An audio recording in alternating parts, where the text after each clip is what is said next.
Hello बच्चों, let's see the question from the above figure which one of the following option is correct. तो आपको ये over figure दे रखा है, यहाँ पे एक इंडक्टर लगा हुआ है और एक एसी सोर्स लगा हुआ है। ऑप्शन है v minus L D I over D T equals to zero. Option B L minus V D I over D T equals to zero. Option C L plus D I over D T is equals to zero. And option D 2l minus V D I over D T equals to zero. तो let's see the key concept of this question.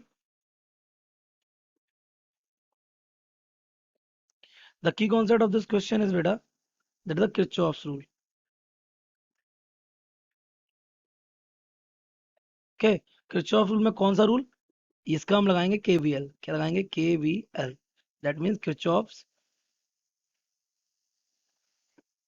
Voltage law. ये अच्छा, Kirchhoff voltage law बेटा बोलता क्या है?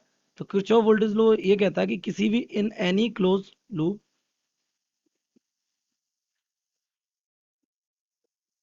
क्या, जो सारे पोटेंशियल ड्रॉप्स होते हैं उनका जो सम होता है जीरो आता है। The sum of all the potential drop in a closed circuit is zero. तो हमारे पास जो सर्किट है बेटा, उस सर्किट में क्या लगा हुआ है? एक इंडक्टर है और एक क्या लगा हुआ है? हमारा एसी सोर्स। ये एसी सोर्स यहाँ लगा हुआ है। This AC source is what बेटा? V is equals to V not sine omega t. Consider कर लिया, ये है V not sine omega t. तो आपको पता है ये V कैसा है? वेरिंग है। तो यहाँ पे करंट बनेगा, करंट भी कैसा होगा? वेरिंग होगा। ये भी कैसा होगा? वेरिंग। तो जब इससे वेरिंग करंट पास होगा तो when I changes through inductor,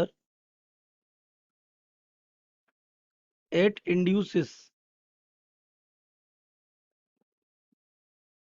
a back EMF। क्या इंड्यूस कर लेगा? एक बैक ईएमएफ। जिसमें एक बैक ईएमएफ इंड्यूस होगा। कितना होगा वो? आपको मालूम है इसका जो फाई होगा, that phi will be L I.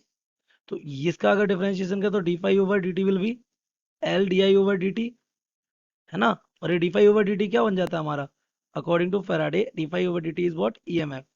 This will be L D I over D T. और ये किसका होता है? माइनस का। अपोजिशन की कैटेगरी में आता है ये।